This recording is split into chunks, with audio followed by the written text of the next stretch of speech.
Hey guys, now that you've thrown all your powder in your different increments and you've got it all set out and you're ready to seat your bullet, you'll need to put your seating die in, back it all the way out. I'll get to that in a minute.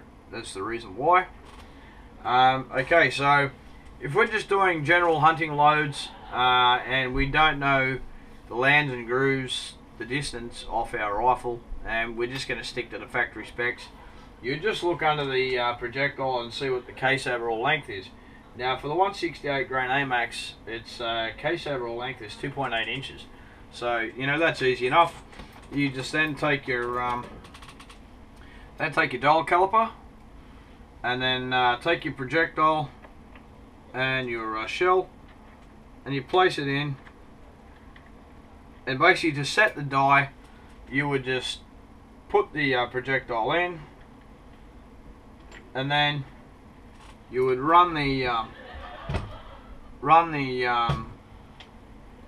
seating die until, you know, and just keep adjusting until you get that overall case overall length at 2.8 inches, basically from the tip to the rim. Only on the first one. If you don't have a bullet comparator, then you know you'd have to do that with every single one. I tend to use the bullet comparator. I just size that first one at whatever the case overall length may be that I want, and then I'll fit the bullet comparator. And the reason why we use a bullet comparator is because some of these tips will be longer and shorter, and you're better off to always measure off the Maplat. And the Maplat is the section there, and you'll see as that goes into the bullet comparator where the Maplat touches. Now the Maplat should be the same on every one of these projectiles, so there shouldn't be any variances. So to measure the Maplat on every single one, setting it on that first one that you do, will guarantee that every other bullet that you seat will be exactly the same as the first one, regardless of the tip length. That won't matter a bit. It's what really matters is where the Maplat meets the lands and grooves. The tip is not going to matter at a hell of a lot. So anyway, that's what we want to do. Now that's for general, you know, hunting or shooting. You know, you're only going to set it to your case overall length for factory settings. Now for long range precision shooting, we want to try and get that Maplat as close to the lands and grooves as we can without actually touching them. So we want to come back off around about 10 to 15 thousandths of an inch. I'm actually going to set mine about 20 thousandths of an inch. That way I get 10 thousandths worth of an inch of a play, either in or out from that. And the reason why I do that, we're not too worried about you know, whether it's going to fit into the magazine and that sort of thing. If we were, then you know we would work out you know, what our maximum case overall length could be that could actually function in our magazine. But we're not. Precision long range hunting, really you're only going to be taking 1 to 2 shots maximum. So you know, to load a second one in at, you know, single load, you know, is not much of a big deal. You're always going to have one sitting there ready in case you miss your first shot, which you shouldn't do if you do all your calculations. But you know, being different variables, you never know. But anyway, so what we want to do is we want to find where our lands and grooves are to start with, so that way we have a starting point. So to do that, the first thing you want to do is you're going to need your rifle. You're also going to need an empty case that has been fired. And the reason why you want your one that's been fired, not one that's been resized, is because the projectile is not going to fit in there easy.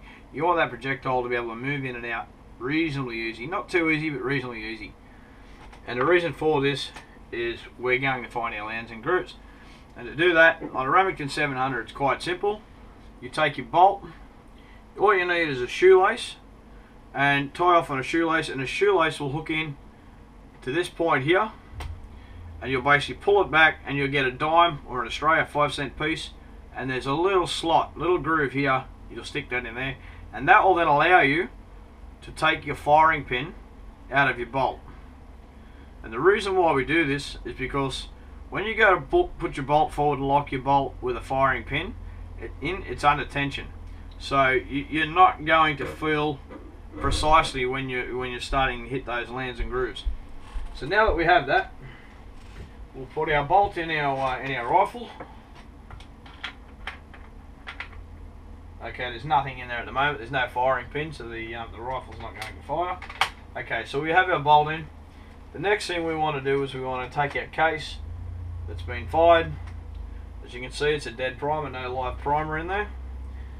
And then from there, we basically want to fit that projectile roughly, loosely into our case.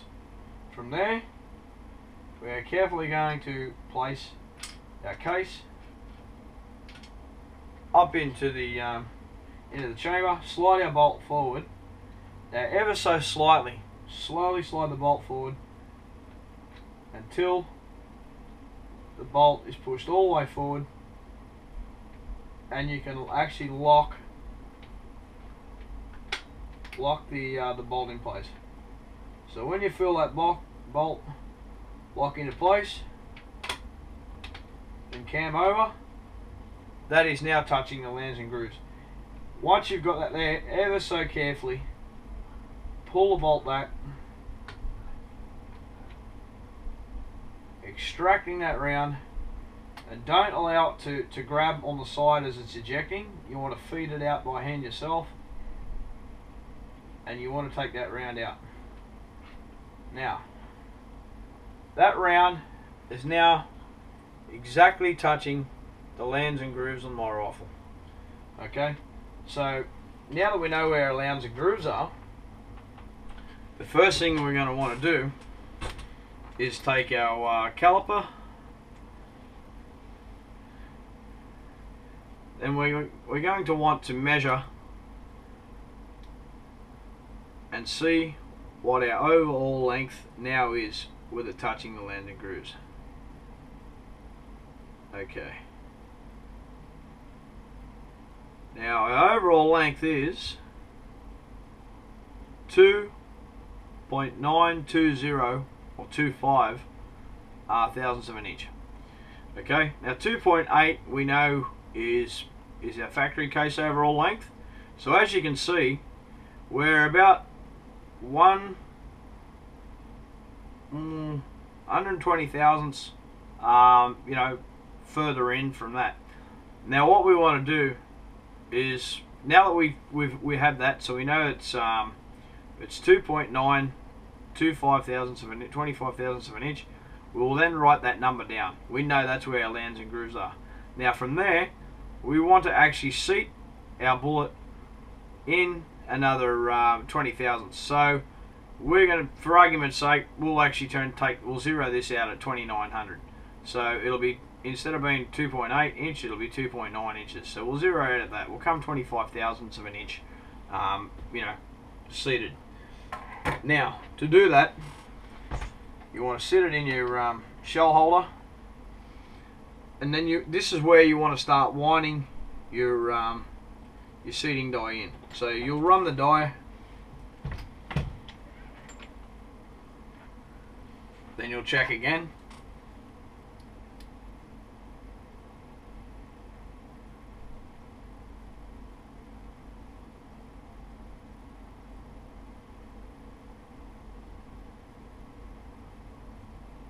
Okay, so now we're coming in, and you'll keep doing this. So you'll come in, say, one full rotation, and then you'll do it again, and you'll keep doing that until you get it close to where you want it, which it will be, you know, we want it at 29 thousandths of an inch. Oh, sorry, 2.9 inches. So that's what we want it at. That's what we're going to start off with, and that will leave us 25 thousandths of an inch away from our lands and grooves.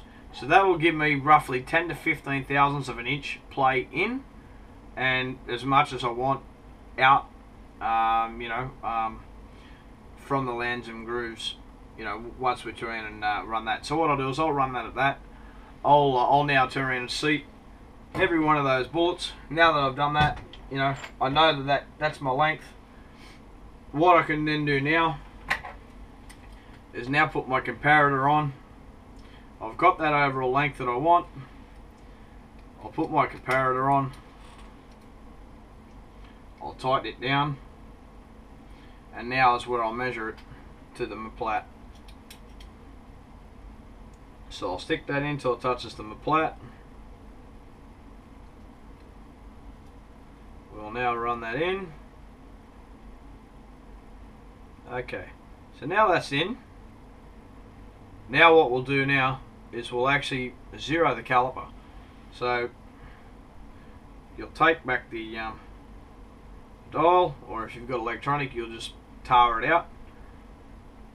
And then what we'll do is we'll now zero our caliper. Okay, so now our caliper is zeroed. So when we're now going through and we're now seating every one of our other projectiles, we'll be able to turn and seat it, check it. That should be at 0. If it's 0, goes in the case, it's ready to go. And then we just go on and keep doing that until we finally finish them all. And that's generally what I do for my precision reloading. Like I say, I'll then go ahead and I'll shoot my groups, get my data after I've done all 50 like that at that 25 thousandths of an inch out from the lands and grooves. The other thing you can also do now that that's done as well is to actually load that round into your magazine and just check for magazine and feed function to make sure that that round is going to feed into your magazine, which by the looks of it, judging by that, it is not. So what we'll do is we'll pop that out.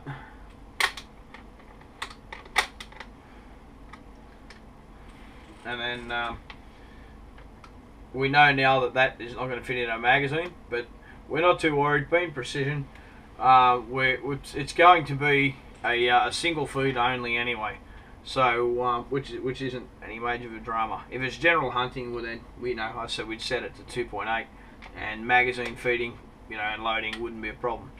But we're not too worried about that, basically because we're only taking 1 or 2 shots on the game that we're going after in the instance of the hunting that we're about to do. So that's pretty much it, guys. That's how I do it.